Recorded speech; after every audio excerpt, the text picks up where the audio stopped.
Starting April 2026, the UK state pension system is undergoing changes that will see some pensioners celebrating, while others face a harsh reality check. Whether you gain hundreds of pounds extra or lose critical benefits depends on factors most people don't even know exist. Let me show you exactly where you stand. Welcome back to Pension Path UK, the channel where we navigate the complex world of pensions and retirement planning together. I'm absolutely thrilled you're here today because what I'm about to share with you affects millions of people across the United Kingdom and could dramatically impact your financial future. If you're new to Pension Path UK, hit that subscribe button right now because we're dedicated to cutting through the confusion and giving you straight answers about pensions, benefits, and retirement that you won't find. Explain this clearly anywhere else. And if you've been walking this pension path with me for a while, you already know we don't sugarcoat the truth when it comes to your financial security. Today, we're talking about something absolutely crucial. The state pension update for 2026 is bringing changes that will fundamentally alter the landscape for retirees and those approaching retirement. Some people will genuinely benefit from these changes, others will find themselves worse off. And the difference between winning and losing often comes down to details that nobody explains clearly. I guarantee that after this video, you'll see your pension situation with completely different eyes. Before we dive in, do me a quick favor. If you find this information valuable, hit that like button. It helps more people discover these important insights, and honestly, everyone needs to know what we're about to discuss. All right, let's get into it. The state pension update for 2026 is creating winners and losers, and understanding which category you fall into could mean the difference between a comfortable retirement and struggling to make ends meet. Let me break down exactly what's happening and who's affected. First, let's talk about the winners. The headline news is that the state pension is increasing. Thanks to the triple lock mechanism, pensions will rise by the highest of three measures: inflation, average earnings growth, or 2.5%. For April 2026, this means an increase tied to earnings growth, which is currently running at around 4 to 5%. That's good news on the surface. And for many pensioners, it genuinely is. If you're receiving the full new state pension, you'll see your weekly payment increase from roughly £203 to around £213 per week. That's approximately £10 more each week, or over £500 extra per year. For pensioners living solely on the state pension, this increase matters. It helps offset rising costs for energy, food, and other essentials that have squeezed household budgets over the past few years. But here's where it gets interesting and where we start to see who the real winners are. Those on the full new state pension, which applies to people who reach state pension age after April 2016, benefit most clearly from this increase. If you've got 35 qualifying years of national insurance contributions, you get the full amount, and the increase applies to your entire pension. However, there's a group that benefits even more substantially, and they're not always talked about. People who deferred claiming their state pension are seeing compounded benefits. When you defer, your pension increases by approximately 1% for every 9 weeks you delay, which works out to nearly 5.8% per year. If you deferred for a year or more and are now claiming, you're getting a higher base pension that this 4 to 5% increase applies to. That compounds nicely. Now let's talk about those who are losing out, because this is where the picture becomes considerably less rosy. The first group facing disadvantages are those on the old state pension system, which applies to people who reached state pension age before April 2016. The basic state pension is lower than the new state pension to begin with, currently sitting at around £156 per week compared to £203 for the new system. While the basic state pension also increases, the gap between old and new system pensioners continues to widen. Someone on the full old state pension receives significantly less than someone on the full new state pension, despite potentially having worked and contributed for just as long. This creates a growing disparity based purely on when you happen to be born, which many argue is fundamentally unfair. The second group of losers are those who don't have a full national insurance record. Under the new state pension, you need 35 qualifying years to get the full amount. If you have fewer years, your pension is proportionally reduced. While the percentage increase applies to whatever you receive, if you're only getting 60 or 70% of the full pension because of gaps in your NI record, That increase amounts to considerably less in actual pounds. This particularly affects women who took time out of work for childcare before credits were properly implemented, people who were self employed when the rules were less favorable, and anyone who spent significant periods living or working abroad. These individuals see the headlines about pension increases, but experience much smaller actual rises in their payments. The third group facing losses are those just above the threshold for pension credit. This is a critical issue that doesn't get nearly enough attention. Pension credit is a means tested benefit that tops up your income if you're over state pension age and your weekly income is below a certain threshold, currently around £200 for single people. Here's the problem. As the state pension increases, some people who were previously eligible for pension credit will be pushed just above the threshold. They'll lose their pension credit entitlement, which doesn't just mean losing the top up payment itself. Pension credit acts as a gateway to other benefits, including help with housing costs, council tax reduction, free TV license for over 75s, help with heating costs through warm home discount, and free dental treatment and eye tests. Losing pension credit can mean losing hundreds or even thousands of pounds worth of benefits and support. So, while your state pension might increase by £500 a year, you could simultaneously lose £1,000 or more in pension credit and associated benefits. You're actually worse off despite the pension increase. This is the cruel cliff edge that traps people in a narrow band where earning slightly more leaves them considerably poorer overall. The fourth group of losers are higher rate taxpayers in retirement. This might seem counterintuitive because these are people with good private pensions or other income, but hear me out. As the state pension increases, more of your personal allowance gets consumed by it. Your personal allowance for 2026-27 is £12,570, assuming it remains frozen. If your state pension is now around £11,000 per year, that leaves only about £1,500 of personal allowance for other income before you start paying tax. If you have a private pension or part-time work income, you'll hit the tax threshold much faster. Additionally, every pound of state pension increase is a pound of income you cannot shield from tax, unlike private pension contributions, which can be made before tax. For people with modest private pensions who are carefully managing their income to stay within the personal allowance, the state pension increase can push them into paying tax when they previously didn't. Again, the headline increase doesn't translate to the same amount in your pocket because the tax treatment changes your net position. Now let's discuss the national insurance changes that accompany this update, because they create yet another category of winners and losers. The government has made changes to national insurance contributions for working people, but these have knock-on effects for those approaching retirement. Winners here include people still working beyond state pension age.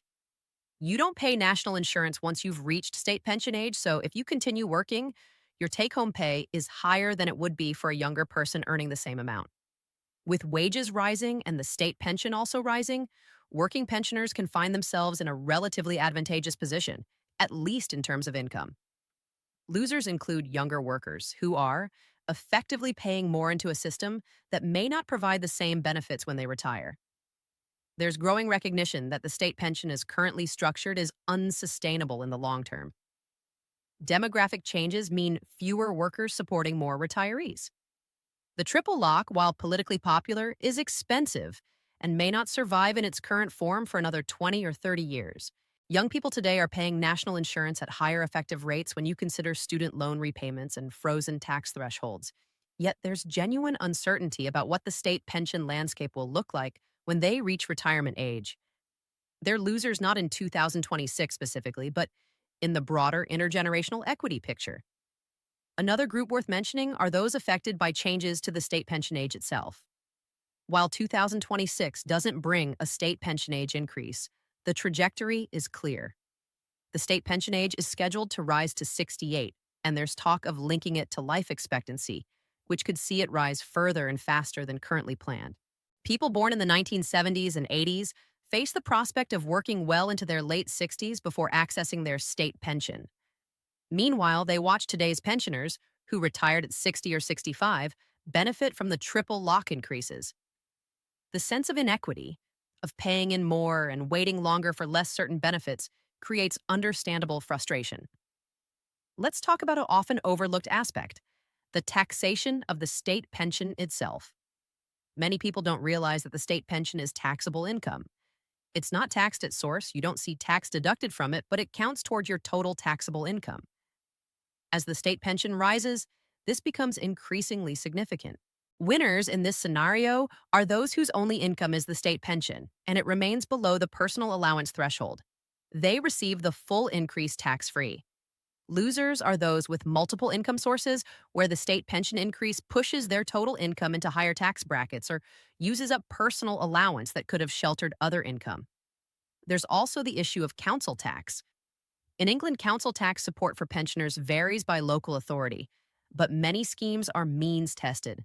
As your state pension income increases, you might lose eligibility for council tax reduction. Council tax bills are rising sharply in many areas.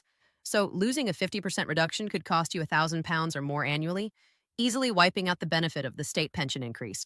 The interaction between rising state pensions and means tested benefits creates a complex web where the headline increase doesn't reflect the real world financial impact for many people. You need to look at your entire financial picture, all income sources, all benefits, all support you receive, to understand whether you're genuinely better or worse off. Let me address something crucial: regional variations in how this plays out. The cost of living varies dramatically across the UK. A £500 annual increase in state pension goes much further in some parts of the country than others. If you're a pensioner in London or the Southeast, where housing, transport, and general living costs are highest, that increase barely makes a dent in your expenses. If you're in areas with lower costs, it has more impact. This creates a geographic dimension to who wins and loses. Pensioners in expensive areas are effectively worse off relative to their actual needs, even though everyone receives the same numerical increase. The state pension doesn't account for regional cost variations, which is a fundamental flaw when we're talking about ensuring adequate living standards.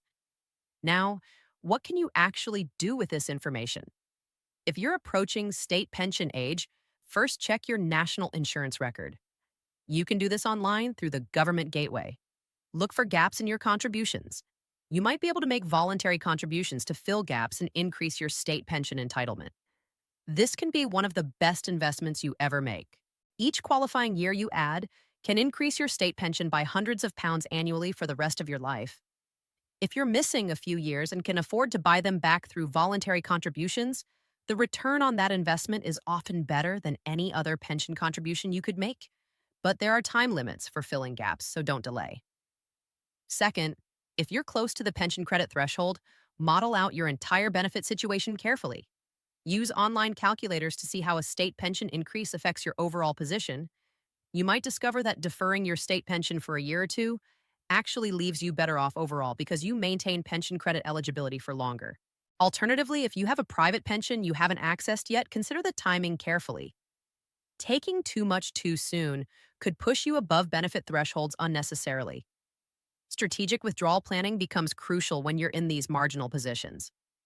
Third, if you're already receiving the state pension and have other income sources, review your tax position. Make sure you're using all available allowances efficiently. The marriage allowance, for instance, lets you transfer 10% of your personal allowance to your spouse if they're a basic rate taxpayer and you're not using your full allowance. That's worth over £250. Similarly, if you have savings, make sure you're using your personal savings allowance. Basic rate taxpayers can earn up to £1,000 in savings interest tax-free. Higher rate taxpayers get £500. If you're not using this and are instead keeping money in low-interest accounts, you're leaving money on the table. Fourth, if you're decades away from state pension age, don't rely on the state pension as your primary retirement plan. Build additional pension savings through workplace pensions, maximize employer contributions, and consider other forms of saving and investment.